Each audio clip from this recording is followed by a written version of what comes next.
नमस्कार, मी रेखा पीस रेकीतर्फे सगळ्यांचे स्वागत। वैश्विक शक्तीचा ध्यास मी घेतलेला आहे आणि हा ध्यास घेतला आहे मी 24 वर्षापूर्वी। 1998 साली मी रेकी मास्टर झाले। माझ्या रेकीच्या ग्रँड मास्टर वासंतीताई अभ्यंकर यांच्याकडनं मला दीक्षा मिळाली आणि गेल्या 4 वर्षापासून सातत्याने मी रेकी शिकवत आहे।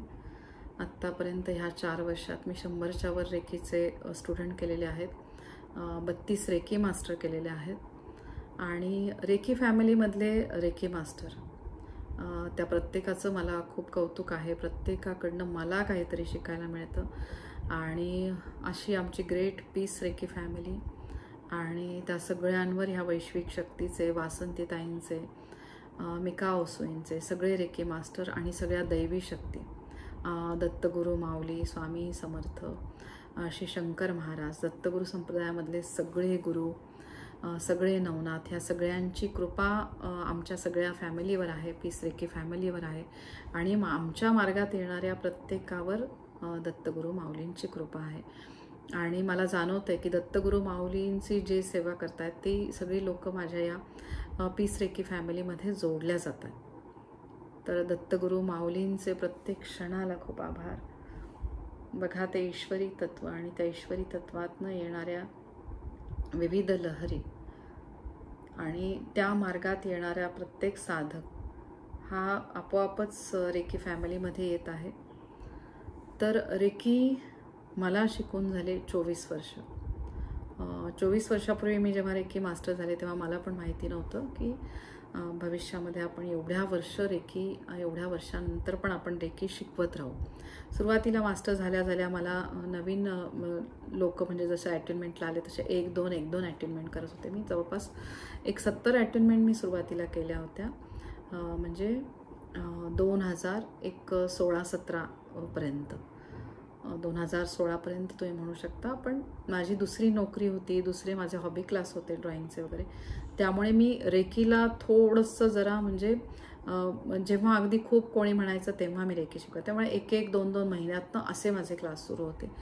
तर तेव्हा मी जास्त रेकीच्या दीक्षा दिल्या नाही, पेशंट्स करायचे मी, पण तेही एवढे झाले नाही कारण तेवढ्या काळामध्ये माझं नाही झालं। मिस्टरांची पण ट्रान्सफर झाली, मग तिकडे गेले। औरंगाबादला माझे काही रेकीच्या नोकरी करत होते, पण तिथे काही रेकीच्या अटेनमेंट झाल्या होत्या आणि मग नंतर परत आम्ही पुण्यामध्ये आलो। पुण्यात आल्यानंतर माझं परत मग घरामध्ये ड्रॉइंगचे क्लासेस सुरू झाले, पण माझं लक्ष डायवर्ट झालं आणि रेकी माझी कमी झाली।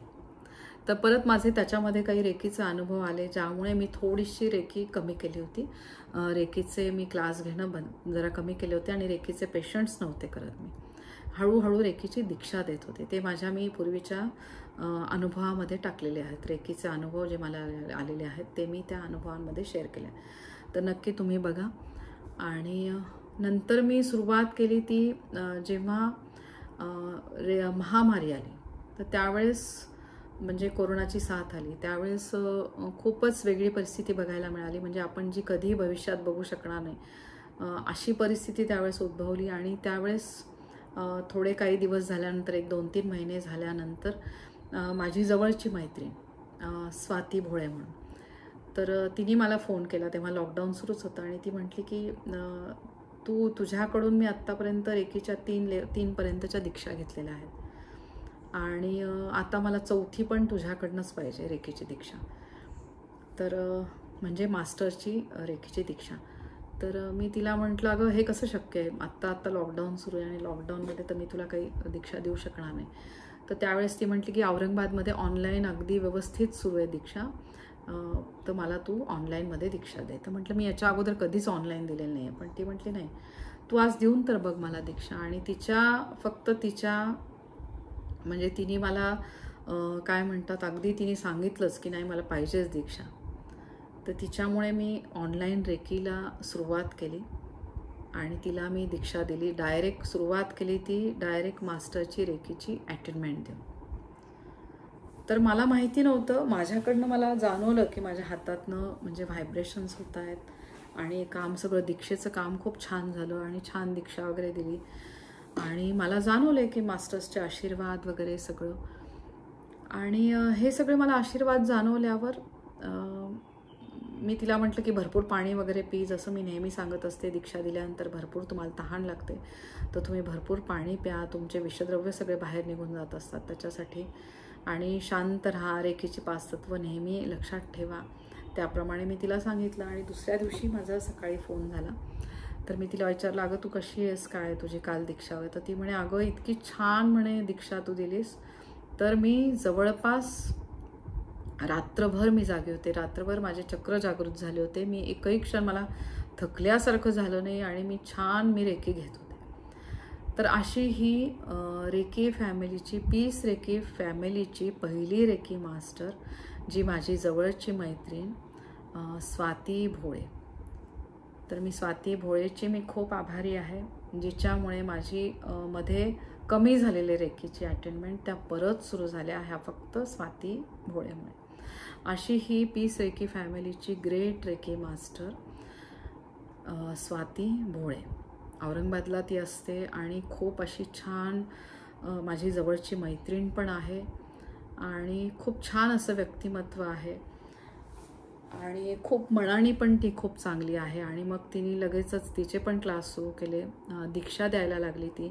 आणि माझ्या माहितीप्रमाणे तिने दीक्षा पण द्यायला सुरुवात केली होती, तिचे जवळपास 4-5 स्टुडंट्स झाले होते, पण काही कारणामुळे तिला पुढे क्लास घेणं झालं नाही. पण मला अशी आशा आहे की ती नक्कीच पुढे क्लासेस घेईल आणि छान ह्या वैश्विक शक्तीचे आशीर्वाद वासंती ताईद्वारे तिला अजून मिळतील आणि तिचं अजून छान कल्याण हो.